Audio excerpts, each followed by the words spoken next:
नमस्कार दोस्तों। आज के इस वीडियो में हम बात करेंगे एक ऐसे ऑर्गेनाइजेशन के बारे में जो पूरी दुनिया की हेल्थ को प्रोटेक्ट करता है एंड रेगुलेट करता है।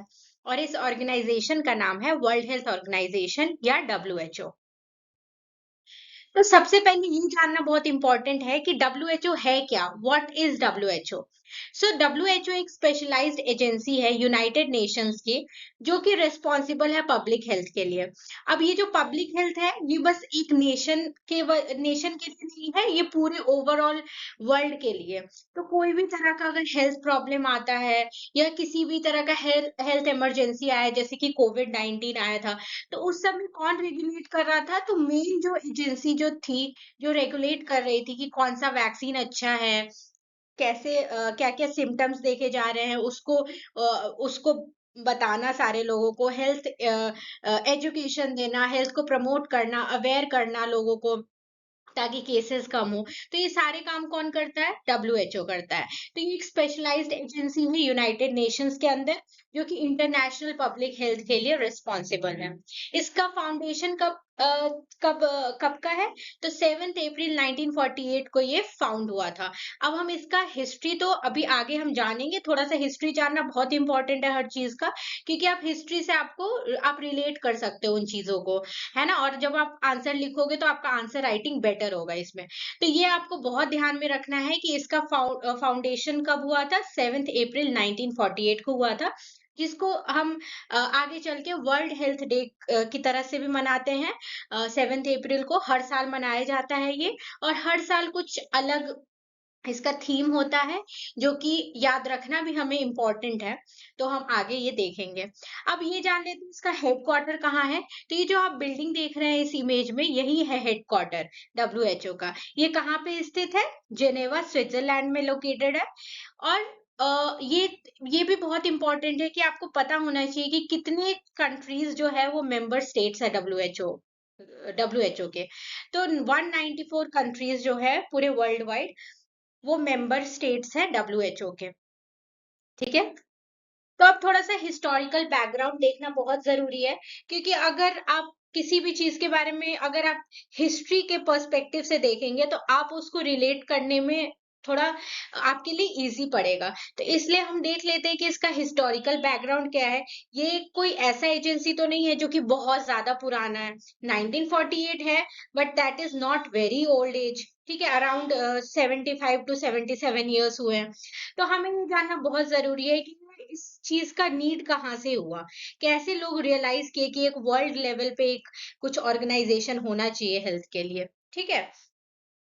तो डब्ल्यूएचओ का आइडिया सबसे पहले आया था वर्ल्ड वॉर टू के बाद। तो हमें पता है कि जो वर्ल्ड वॉर टू था वो 1939 से 1945 के बीच में हुआ था। ये one of the deadliest Wars है पूरे हिस्ट्री में। ठीक है। तो हमें थोड़ा सा हम ओवरव्यू देख लेते हैं क्या था वर्ल्ड वॉर टू के बारे में। ये नॉलेज पर्सपेक्टिव से इसको याद करने की जरूरत नहीं है, बट आपको थोड़ा रूट नॉलेज रहेगा तो आप उससे बेटर रिलेट कर पाओगे। तो ये जो वर्ल्ड वॉर टू हुआ था वो 1939 से 1945 के बीच हुआ था। ये दुनिया का सबसे बड़ा और सबसे डिस्ट्रक्टिव वॉर में से एक है। ठीक है। इसमें जो पूरे देश पूरे जो ग्लोबल जो जितने भी देश हैं, वो दो पावर्स में डिवाइड हो गए थे। एक था एलाइड पावर्स और एक था एक्सिस पावर। तो जितने आप ऐसे कंट्रीज देखते हैं, USA, UK, China, France, USSR, तो ये सब थे एलाइड पावर्स में, ये एक तरफ थे। और एक्सिस पावर्स में थे जर्मनी, इटली, जापान, ऐसे ऐसे कंट्रीज। ठीक है। दोनों जो पावर्स थी, बहुत वॉर हुआ, बहुत डिस्ट्रक्शन हुआ, बहुत सारे इनोसेंट लोगों की जानें गई, बहुत सारे डिसेबल्ड हो गए, सोल्जर्स जो थे लापता हो गए, कुछ पता नहीं चला, बहुत सिविलियंस मारे गए। तो ये बहुत ही ज्यादा डेडली समय था। तो ये जो वॉर तो खत्म हो गया एक पॉइंट पे। उसके बाद लोगों को ये महसूस हुआ कि ये जो वॉर है इसमें इंटर कंट्रीज हैं, बहुत सारी पार्टीज हैं, तो ये ग्लोबल चीज है। ठीक है। बहुत तरह की डिजीजेस, पॉवर्टी, हेल्थ डिजास्टर्स आते हैं। और ऐसा नहीं कि सिर्फ एक कंट्री में ये प्रॉब्लम्स आती हैं, ये ओवरऑल बहुत सारे कंट्रीज में ये प्रॉब्लम आती हैं। ठीक है, एक साथ। तो इससे ये रियलाइज किया लोगों ने कि एक ग्लोबल लेवल पे कुछ रेगुलेशन होना चाहिए इसके लिए। तो इस व्यू पॉइंट को आगे लेकर के लोगों ने देखा कि चलो हेल्थ बहुत ज्यादा अफेक्ट होता है जब ऐसी चीजें आती हैं, तो एक सुप्रीम पावर होना चाहिए, सुप्रीम गवर्निंग अथॉरिटी होनी चाहिए। तो उसको फिर सोचा गया कि क्या होना चाहिए, फिर उसका नाम सब्सिक्वेंटली कुछ प्रोसेसेस हुई, उसके बाद उसका नाम वर्ल्ड हेल्थ ऑर्गेनाइजेशन रखा गया। ठीक है, तो इसका कुछ माइलस्टोन्स है जो कि थोड़ा सा आप ध्यान में रखेंगे तो अच्छा होगा। आप एग्जामिनेशन में कोट कर सकते हैं, थ्योरेटिकल एग्जामिनेशन में या वाइवा में आपके जरूरी हो सकता है, या ये कुछ एग्जाम्स जो होते हैं, नीट पीजी हो गया, फिर पब्लिक हेल्थ के एग्जाम्स हो गए, यूजीसी नेट हो गया, तो उसमें पूछा जाता है ये सब क्वेश्चंस। तो माइलस्टोन में 1948 में पहली बार वर्ल्ड हेल्थ असेंबली रखी गई थी। वर्ल्ड हेल्थ असेंबली क्या है? वही कि एक ग्लोबल लेवल पे एक अथॉरिटी होना चाहिए। तो उस अथॉरिटी का फिर एक ड्राफ्ट बनाया गया, फिर ये प्रपोजल लाया गया कि वर्ल्ड हेल्थ ऑर्गेनाइजेशन इसका नाम होगा। तो उसमें उस वर्ल्ड हेल्थ ऑर्गेनाइजेशन का एक कॉन्स्टिट्यूशन दिखाया गया, लोगों को अप्रूवल लिया गया सारे कंट्रीज से। तो ये सब हुआ था 1948 में। ठीक है, तो 1948 में आपको याद रखना है कि पहला वर्ल्ड हेल्थ असेंबली हुआ था। दैट मीन्स कि वर्ल्ड हेल्थ ऑर्गेनाइजेशन जो है उसकी स्थापना भी हुई थी। ठीक है, फिर हमारा आ गया 1955 का समय। तो 1955 में मलेरिया इरेडिकेशन प्रोग्राम हुआ था। ये क्यों जरूरी था? क्योंकि उस टाइम जो ये 1950s का जो एरा था ना, उस टाइम बहुत ज्यादा मलेरिया के केसेस थे, मतलब बहुत ज्यादा। ठीक है, तो इतनी थी कि लोग बहुत ज्यादा उसके वजह से डेथ हो रही थी लोगों की। तो ये देखा गया ना कि सबसे पहले हमको मलेरिया को इरेडिकेट करना होगा। इरेडिकेट माने कि जितने भी केसेस हैं उसको खत्म करना है। तो ये प्रोग्राम की शुरुआत तो हुई थी, बट अभी तक हम लोग इसको पूरा इरेडिकेट नहीं कर पाए, इस डिजीज को, मलेरिया को।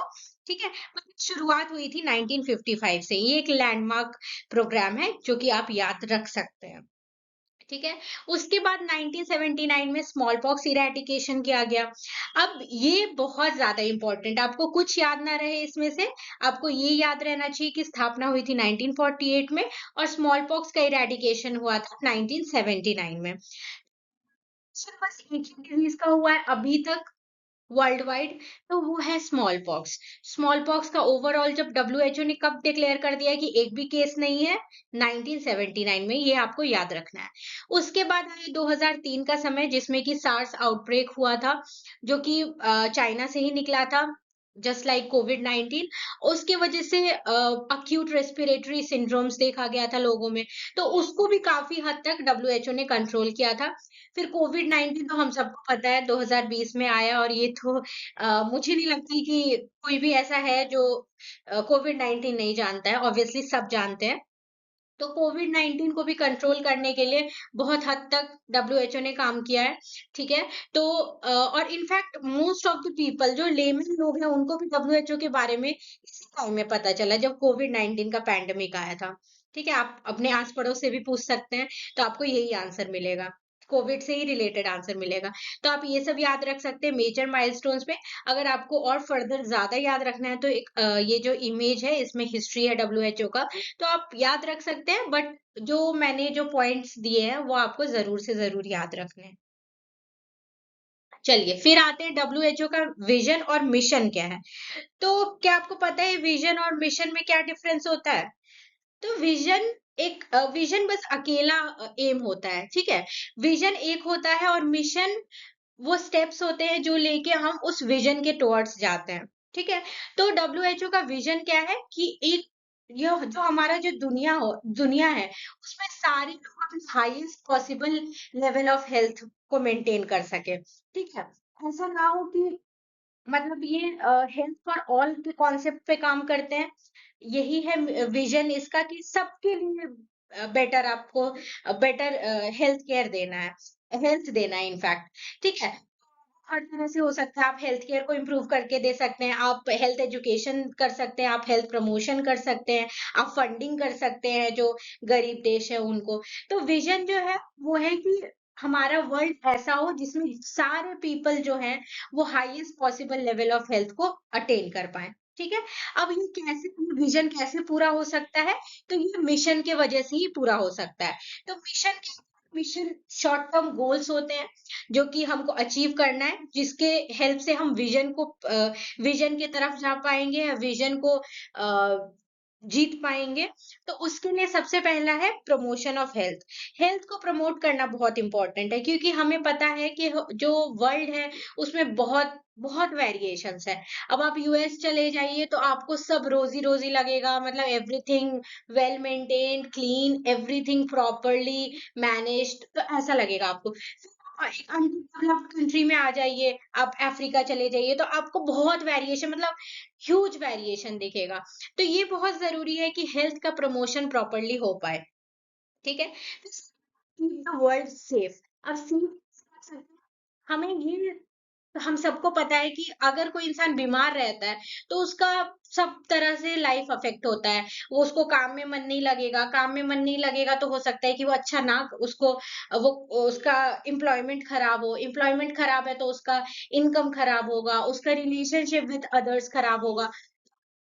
अगर अच्छा नहीं है, तो बहुत बुरा असर पड़ता है, ओवरऑल होलिस्टिक बुरा असर पड़ता है। तो इसीलिए बहुत ज़रूरी है कि हमें अपने वर्ल्ड को सेफ रखना है, ये भी एक मिशन है डब्ल्यूएचओ का।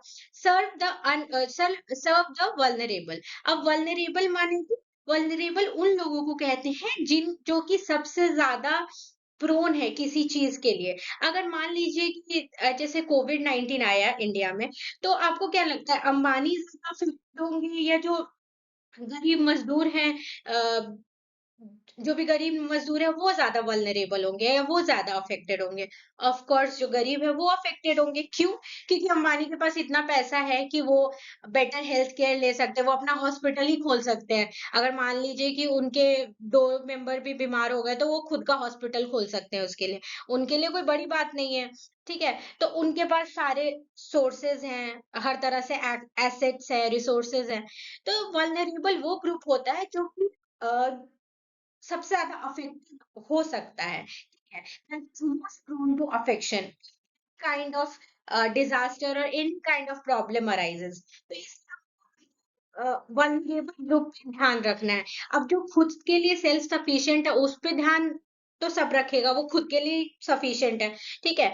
तो उसके पास इतने रिसोर्सेज़ है कि रिसोर्सेज़ ही उसका ध्यान रख लेंगे। बट जो गरीब है, जो वल्नरेबल है, जो अफोर्ड नहीं कर सकते, उसको, उस पे कौन ध्यान रखेगा? तो डब्ल्यूएचओ ध्यान देगा, ठीक है? तो सर्व द वल्नरेबल, तो ये तीनों आपको मिशन याद हो गया? Promote health, keep the world safe and serve the vulnerable.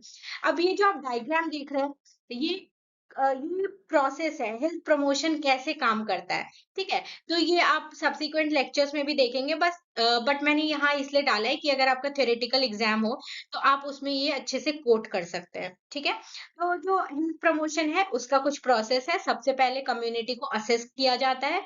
जिस भी कम्युनिटी में आपको हेल्थ प्रमोशन करना है, उस कम्युनिटी को आप असेस करेंगे कि इस कम्युनिटी में क्या-क्या प्रॉब्लम्स हैं, किन-किन को मैं सॉल्व कर सकता हूँ, मेरा एम क्या होगा, ये सब आप असेस करके बताएँगे। फिर उस कम्युनिटी के ऑर्गेनाइजेशन को स्टडी करेंगे। फिर जो भी प्रोग्राम्स आप डिज़ाइन करना चाहते हैं, उसको डिज़ाइन करेंगे। फिर उन प्रोग्राम्स को आप इम्प्लीमेंट करेंगे, ज़मीनी स्तर पर लेके आएँगे। उसके बाद इम्प्लीमेंटेशन के बाद आप इवैल्यूएट करेंगे, आप असेस करेंगे, चेक करेंगे कि ये जो प्रोग्राम, जो मेरा जो एम था, वो पूरा हो रहा है कि नहीं, ठीक है? तो वो दिखेगा कि पूरा हो रहा है कि नहीं, कोई गैप्स है कि नहीं, वो सब आइडेंटिफ़ाई होगा। अगर बहुत बढ़िया रिजल्ट दे रहा है, तो उसको कंटिन्यू वैसे ही कंटिन्यू किया जाएगा, और अगर उतना अच्छा रिजल्ट नहीं दे रहा है, तो उसके गैप्स को आइडेंटिफाई किया जाता है। फिर जहां-जहां प्रॉब्लम्स हैं हमारे पॉलिसीज में या प्रोग्राम में, उसको ठीक किया जाता है, और फिर एफर्ट डाला जाता है कि हाँ, ये जो हमारा जो हेल्थ का जो लेवल है, उसको ऐसे मेंटेन किया जा सकता है, ठीक है? उसके बाद हम आगे ऑर्गेनाइजेशनल स्ट्रक्चर में। तो ऑर्गेनाइजेशनल स्ट्रक्चर क्या होता है कि डब्ल्यूएचओ कैसे कैसे काम करता है। तो ये आपको बहुत ज्यादा जानने की जरूरत नहीं है, बस मेजर कुछ चीजें हैं जो आपको ध्यान रखनी होंगी। ठीक है, तो ऑर्गेनाइजेशनल स्ट्रक्चर में सबसे पहले देखते हैं कि जो वर्ल्ड हेल्थ ऑर्गेनाइजेशन है उसका एक वर्ल्ड हेल्थ असेंबली है जो कि जेनेवा स्विट्जरलैंड में है। ठीक है, असेंबली मतलब कि अ ग्रुप ऑफ पीपल जो कि डिसाइड करते हैं कि क्या कॉन्स्टिट्यूशन होगा, क्या सिस्टम कैसे काम कर रहा है डब्ल्यूएचओ का, ये सब करेंगे वर्ल्ड हेल्थ असेंबली में। ठीक है, इसका एक एग्जीक्यूटिव बोर्ड होता है, सेक्रेटेरिएट होता है। है। अब आपको ये याद रखना है कि एक वर्ल्ड हेल्थ असेंबली है इसमें, आपको याद रखना है कि इसमें 6 रीजन्स में डिवाइडेड है। ठीक है, 6 रीजन्स इसलिए इंपॉर्टेंट है क्योंकि एज इट इज भी आ जाते हैं ये एग्जाम्स में, कि आपको ये बताना होगा कि कौन कौन से कंट्रीज है जो इसके पार्ट हैं, फिर इसका हेडक्वार्टर कहाँ है, तो ये सब इंपॉर्टेंट हो जाता है इसमें, ये जानना जरूरी है। उसके बाद मेंबर कंट्रीज होगा, तो ये पुराना पिक्चर है, डब्ल्यूएचओ से ही लिया गया है, बट इसमें ये थोड़ा पुराना पिक्चर है, तो 193 शो कर रहा है, बट एक्चुअली में 194 कंट्रीज है। इसके जो मेंबर कंट्रीज है 194 है। ये थोड़ा एडिट कर लीजिएगा। उसके बाद हम रीजनल ऑफिसेस पे आ जाते हैं। तो हमें पता चल गया है कि 6 रीजनल ऑफिसेस है। अब ये जान लीजिए कि रीजनल ऑफिसेस क्यों इंपॉर्टेंट है, क्योंकि अब जेनेवा स्विट्जरलैंड से ही हर जगह तो आप काम नहीं कर सकते हो, हर जगह तो आप रेगुलेट नहीं कर सकते हो। तो ये बहुत इंपॉर्टेंट हो जाता है कि जो डिवीजन है वो प्रॉपर मेंटेन रहे। कॉन्टिनेंट वाइज, थोड़ा सा कॉन्टिनेंट वाइज इसको डब्ल्यूएचओ ने अलग अलग कर दिया है, 6 रीजन्स में डिवाइड कर दिया है। ठीक है, तो पहला रीजन हो गया अफ्रीका, जिसको आरओ से भी डिनोट किया जाता है। फिर आ गया अमेरिका, जिसको पाहो भी कहा जाता है। फिर साउथ ईस्ट एशिया आ गया, SEARO। फिर यूरोप, जिसको यूरो। फिर ईस्टर्न मेडिटेरेनियन, जिसको EMRO। फिर वेस्टर्न पैसिफिक, WPRO। तो अगर आप ये छह एज इट इज याद कर पाए तो बहुत अच्छा। अगर नहीं कर पाए तो आपको ये पता होना चाहिए कि आपका देश किस रीजन में है। तो हम इंडिया इंडिया से हैं, तो इंडिया कहाँ आता है, साउथ ईस्ट एशिया में आता है। और सबसे खूबसूरत बात, जो साउथ ईस्ट एशिया का जो हेडक्वार्टर है वो कहाँ है, न्यू दिल्ली इंडिया में है। ठीक है, तो ये आपको ध्यान रखना है। अब ये जो मैप है इससे आप बहुत प्रॉपरली आप देख सकते हो कि कौन कौन से कंट्रीज कहाँ हैं, कौन कौन से रीजन्स में कौन कौन से कंट्रीज है। तो अफ्रीका में देख लीजिए, पर्पल वाला हो गया। अमेरिका में ये हो गया, north America and south America. फिर ईस्टर्न मेडिटेरेनियन देख सकते हैं, ये मेडिटेरेनियन सी है, उसके उसके पास के जो रीजन्स है वो हो गए। फिर यूरोप आप देख सकते हैं कि पूरा यूरोप ब्लू में आप देख सकते हैं। साउथ ईस्ट एशिया देख सकते हैं आप, जिसमें इंडिया, श्रीलंका, फिर आप इधर जापान देख सकते हैं। ठीक है, फिर आप देख सकते हैं western Pacific, light blue colour में। तो ये सब रीजनल ऑफिसेज है। अगर आप याद कर पाओ तो बहुत अच्छा, अगर नहीं कर पाओ तो ये याद रहना चाहिए कि 6 रीजनल ऑफिसेज है डब्ल्यूएचओ की, और इंडिया साउथ ईस्ट एशिया में आता है। साउथ ईस्ट एशिया में इसका हेडक्वार्टर कहाँ है, न्यू दिल्ली इंडिया। अब core functions of WHO, core functions क्या होगा डब्ल्यूएचओ का। ठीक है, तो कोर फंक्शन मतलब मेन फंक्शंस क्या क्या है डब्ल्यूएचओ के। तो कोर फंक्शंस में आगे सबसे पहले providing leadership on matters crucial to health and engaging in partnership where joint action is needed. तो कोर फंक्शंस में आ गया एक लीडरशिप प्रोवाइड करना। क्यों लीडरशिप जरूरी है, क्योंकि हर देश तो अपने अपने तरह से काम करता है, तो उसके ऊपर भी तो एक लीडर होना चाहिए ना। अगर इंटर कंट्री का कोई दिक्कत हो गया, जैसे कि चाइना से कोविड निकला, अगर डब्ल्यूएचओ नहीं रहता तो हो सकता है कि बहुत सारे लोग चाइनीज को एकदम ब्लेम करते रहते हैं, और बहुत बुरा असर हो सकता है, इसके वजह से वॉर भी हो सकता था। प्रॉपर लीडरशिप की बहुत जरूरत है। तो डब्ल्यूएचओ का ये मेन फंक्शन है कि वो एक लीडरशिप प्रोवाइड करता है ग्लोबल हेल्थ में। ठीक है, फिर ये पार्टनरशिप भी शो करता है कि जहां जहां पार्टनरशिप की जरूरत है किसी काम के लिए, वहां पार्टनरशिप करके उस हेल्थ प्रॉब्लम को इरेडिकेट किया जाए, एलिमिनेट किया जाए। फिर शेपिंग द रिसर्च एजेंडा। अब कुछ तो एक चाहिए ना कि आपको रिसर्च एजेंडा को शेप करने के लिए कोई बॉडी चाहिए। तो इस डब्ल्यूएचओ काम करता है, रिसर्च पे काफी काम चल रहा है अभी तो, और भी डब्ल्यूएचओ काम कर रही है रिसर्च पे। फिर सेकंड थर्ड आ गया setting norms and standards and promoting and monitoring their implementation. तो अब सब अपने अपने तरह से काम करेगी तो काम तो नहीं चलेगा ग्लोबल लेवल पे। तो एक नॉर्म या स्टैंडर्ड तो होना चाहिए। तो वो कौन सेट करता है? डब्ल्यूएचओ सेट करता है। ठीक है। अब डब्ल्यूएचओ कैसे सेट करता है? उसका एक कॉन्स्टिट्यूशन भी है, फिर वो क्लासिफिकेशन ऑफ डिजीज भी करता है अपने हिसाब से। तो ये नॉर्म्स एंड स्टैंडर्ड्स खुद ही सेट करता है डब्ल्यूएचओ, और पूरे वर्ल्ड के लिए सेट करता है। फिर फोर्थ हो गया articulating ethical and evidence based policy options. अब ऐसे पॉलिसीज लाता है जो कि एथिकल भी है और रिसर्च बेस्ड भी है या एविडेंस बेस्ड भी है। बहुत जरूरी है ये दोनों चीजें। ठीक है। अब फिफ्थ आ गया providing technical support, catalysing change and building sustainable institutional capacity. Technical support provide करता है कंट्रीज को, स्पेशली जो lower and middle income countries है उनको टेक्निकल सपोर्ट देता है, और इंफ्रास्ट्रक्चर के लिए, हेल्थ प्रमोशन के लिए, बहुत सारे स्कीम्स के लिए। आप इंडिया का ही अगर आप डीपली स्टडी करना चाहते हो तो आप देख सकते हो कि बहुत सारे प्रोग्राम्स डब्ल्यूएचओ कराती रहती है इंडिया में, अफगानिस्तान, पाकिस्तान, हर जगह कराती रहती है, specially lower and middle income countries में। फिर सिक्स्थ आ गया monitoring the health situation and assessing health trend. ठीक है। तो ये बहुत जरूरी है कि जो सिचुएशन है ग्लोबल लेवल पे, क्या ट्रेंड चल रहा है, उसको कोई मॉनिटर करने वाला होना चाहिए। तो ये मॉनिटरिंग का काम भी डब्ल्यूएचओ ही करती है। प्रोग्राम्स एंड कैंपेन्स, कौन कौन से इमिनेंट प्रोग्राम्स और कैंपेन्स है जो कि डब्ल्यूएचओ करवा चुकी है अभी तक? तो पहला है वर्ल्ड हेल्थ डे।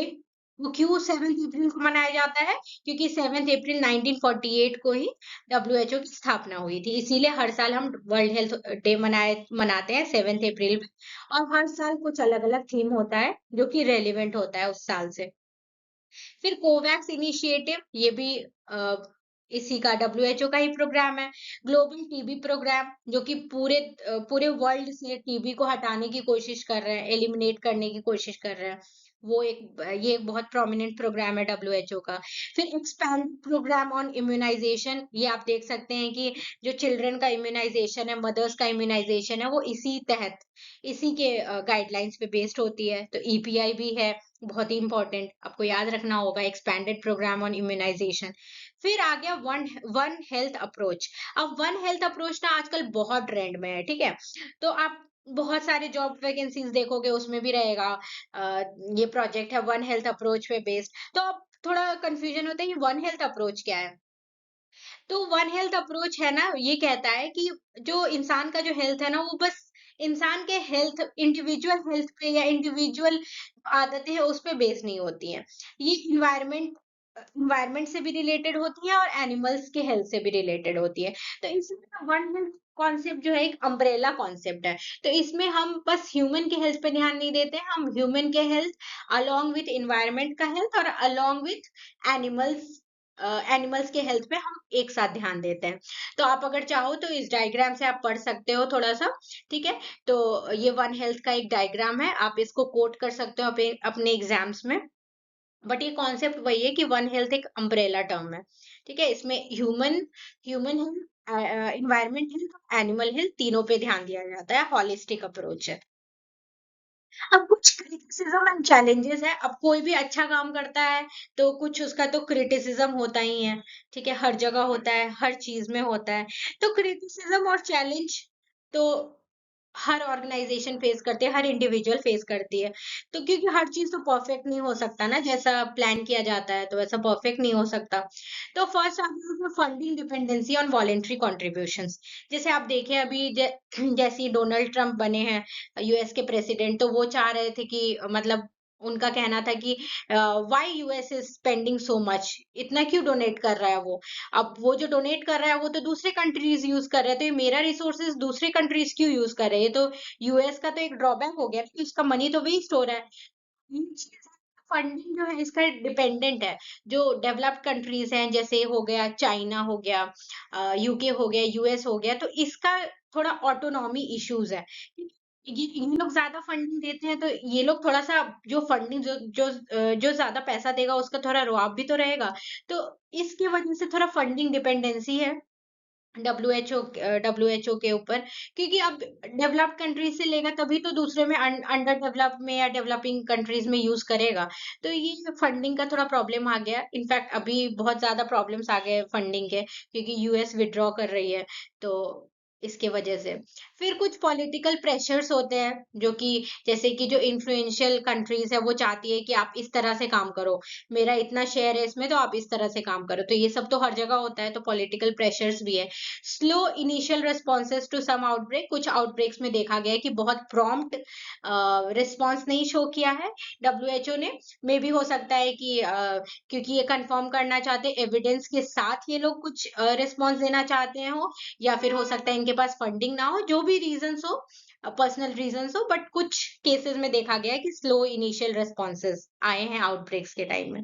फिर कोऑर्डिनेशन विद नेशनल गवर्नमेंट्स, ये थोड़ा सा इशू हो जाता है क्योंकि डब्ल्यूएचओ का इंटरनेशनल इंटरनेशनल थॉट है, और जब आप उसको उस इंटरनेशनल थॉट को जब आप नेशन वाइज अगर थोपना चाहो तो वो थोड़ा सा ना इश्यूज आ जाता है, क्योंकि अब हर नेशन तो उतना फंड नहीं देना चाहता है हेल्थ में। तो आप अगर ऊपर से डब्ल्यूएचओ कह रहा है नहीं भाई इतना फंड होना चाहिए, इतना जीडीपी तुमको देना चाहिए, तो अब वो अगर कंट्री अगर अफोर्ड नहीं कर सकता, या उसका प्राइम इंपॉर्टेंस अगर हेल्थ नहीं है, उसके लोगों का हेल्थ नहीं है, तो उसमें थोड़ा दिक्कत हो जाता है, कोऑर्डिनेशन का प्रॉब्लम हो जाता है नेशनल गवर्नमेंट्स के साथ। ऑटोनॉमी इश्यूज तो बता ही दिया मैंने कि जो ज्यादा फंडिंग देता है या जिसका दबदबा होता है वो थोड़ा चाहता है कि मेरा बात माना जाए ज्यादा अच्छे से, तो इसका इश्यूज हो जाता है। अब फ्यूचर प्रायोरिटीज क्या है वर्ल्ड हेल्थ ऑर्गेनाइजेशन के? तो सबसे पहला है स्ट्रेंथनिंग पैंडेमिक प्रिपेयर्डनेस। ये क्यों इंपॉर्टेंट है? क्योंकि हमने देखा है कि जो कोविड-19 आया था उस टाइम पता चला था कि वर्ल्ड का हेल्थ बहुत बुरा चल रहा है, स्पेशली इंडिया का तो आपने देखा ही होगा। फिर भी इंडिया तो फिर भी बेटर था, और बहुत देश थे जो कि बहुत बुरे कंडीशन में थे। तो सबसे पहले पैंडेमिक के लिए प्रिपेयर करना बहुत जरूरी है, क्योंकि कभी भी अगला पैंडेमिक हो सकता है अभी। फिर प्रमोटिंग यूनिवर्सल कवरेज, ये बहुत ज़रूरी है कि आप हर किसी को affordable and accessible health care दो। ये बहुत इम्पोर्टेंट प्रायोरिटी है डब्ल्यूएचओ में। ये कहता है कि आप ऐसा हेल्थ केयर प्रोवाइड करो कि जो अफोर्डेबल और एक्सेसिबल हो हर लोग से। ऐसा नहीं हो कि बस अमीर के लिए अफोर्डेबल और एक्सेसिबल है और गरीब के लिए ना हो। ऐसा नहीं होना चाहिए, यूनिवर्सल हेल्थ कवरेज होना चाहिए। फिर आ गया थर्ड, आ गया tackling climate change and health. तो क्लाइमेट चेंज और हेल्थ बहुत जल्दी जल्दी चेंजेस आ रहा है इसमें। क्यों? क्योंकि इन्वायरमेंट में हम इतना ज्यादा डेवलपमेंट हो रहा है, इंडस्ट्रियलाइजेशन ग्लोबलाइजेशन हो रहा है, इसकी वजह से इन्वायरमेंट का हेल्थ काफी खराब हो रहा है, क्लाइमेट चेंज बहुत फास्ट हो रहा है। तो इस क्लाइमेट चेंज की वजह से ह्यूमन हेल्थ पे भी बहुत असर पड़ रहा है। तो इसलिए हमें ये ध्यान रखना होगा, डब्ल्यूएचओ का ये एम है कि अगर हम क्लाइमेट चेंज को रोकेंगे, अगर उसको हम टैकल करेंगे प्रॉपर्ली, तो हेल्थ ऑटोमेटिकली अच्छा होता जाएगा। ठीक है? फिर advancing health equity. Health equity क्या कहता है? सबके लिए इक्वल हेल्थ एक्सेस होना चाहिए। तो इसके लिए काम करने की बहुत जरूरत है, ये डब्ल्यूएचओ की प्रायोरिटी लिस्ट में है। फिर इन्वेस्टिंग इन मेंटल हेल्थ। अब हमें पता है कि बहुत सारे कंट्रीज है, इनफैक्ट अपने ही देश का ले लीजिए तो मेंटल हेल्थ बहुत बड़ा टैबू है अभी भी।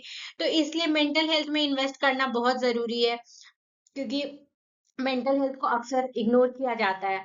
बट हमें ध्यान रखना पड़ेगा कि मेंटल हेल्थ अभी ग्लोबल पैंडेमिक बनता जा रहा है। तो इसलिए इसमें इन्वेस्ट करना बहुत ज़रूरी है, लोगों को अवेयर करना, इसको मेंटल हेल्थ को प्रमोट करना। और इनफैक्ट बहुत हद तक डब्ल्यूएचओ इस पे काम भी कर रही है, और भी ऑर्गेनाइजेशंस भी काम कर रही हैं इस पे।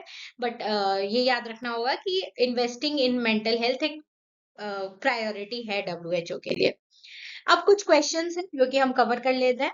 तो पहला क्वेश्चन है, surveillance reporting system used by WHO is. तो वैसे चाहती हूँ कि आप इन सभी क्वेश्चंस के आंसर कमेंट बॉक्स में डालें, क्योंकि ये सब प्रीवियस ईयर क्वेश्चंस ही हैं और बहुत इंपॉर्टेंट क्वेश्चंस है। और ये सब क्वेश्चंस मैंने इसलिए इसमें डाला है ताकि आप इन चीजों को पढ़ें अब खुद से। और अगर मैं अभी आंसर बता दूंगी तो आप प्रॉपर्ली पढ़ोगे नहीं, बस आंसर ही देख लोगे। तो मैं चाहती हूँ कि आप ये सेक्शन खुद से ही आप सॉल्व करो। आप कमेंट सेक्शन में इसका आंसर दो हर का। और अगर आंसर्स ये सारे सही होंगे, जिनके भी आंसर सही होंगे मैं उनको पिन कर दूंगी उस कमेंट को। और देखते हैं और आगे। बट ये बहुत इंपॉर्टेंट क्वेश्चंस है और ये आए हुए क्वेश्चंस है, तो इसको सॉल्व करना बहुत जरूरी है। ठीक है? हो सकता है कि मैंने इन चीजों को बहुत प्रॉपर्ली डेप्थ में मैंने कवर नहीं किया इस लेक्चर में, क्योंकि ये थोड़े से टेक्निकल क्वेश्चंस हैं। बट ये नीट पीजी या फिर जिपमर में आए हुए हैं, तो ये मोस्ट प्रोबेबली यूजीसी नेट में भी आ ही सकते हैं। तो इसलिए मैं चाहूंगी कि आप ये सॉल्व करें और कमेंट करें। Okay, so now we come to the end of the lecture. और ये मैं एक थॉट के साथ खत्म करना चाहती हूँ कि अगर आप हर सुबह उठते हो और अगर आप हेल्दी हो, आपके फैमिली वाले हेल्दी हैं, आपके लव्ड वंस हेल्थी हेल्दी है, तो ये आपका ड्यूटी है कि आप एवरी डे अपने जो भी आप गॉड में बिलीव करते हो, आप उनको थैंक करो। आप ग्रेटफुल रहो कि ही हैज गिवन यू और he has gifted you with good health. ठीक है। सो आप हमेशा ये ध्यान रखना कि without your health you have got nothing going on. I thank God every day for good health. So you must also thank God every day for good health of your own individual self or your family members or your loved ones. So this is the end of the video. और अगर आपको कोई भी suggestion देना हो या फिर कोई भी मैंने मिस्टेक किया होगा तो आप प्लीज कमेंट कर सकते हो। और अगर आपको ये लेक्चर अच्छा अच्छा लगा हो तो I would love if you would just subscribe, like, share with your friends or among your class groups, or comment, because this takes time, creating ppts and then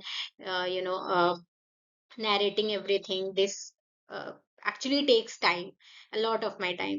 So I would appreciate अगर subscribers बढ़े, likes बढ़े, shares बढ़े और comment बढ़े, क्योंकि इससे motivation आता है और फिर मन करता है कि हाँ जल्दी जल्दी लेक्चर्स डालूं, क्योंकि ये बहुत ही नया चैनल है और मैं बहुत ही कम ही मैंने अभी तक कंटेंट डाला है। तो अगर ऐसा इनकरेजमेंट मिला तो I would love to put all my effort into it.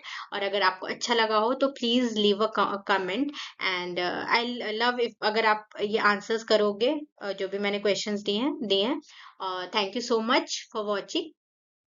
Thank you.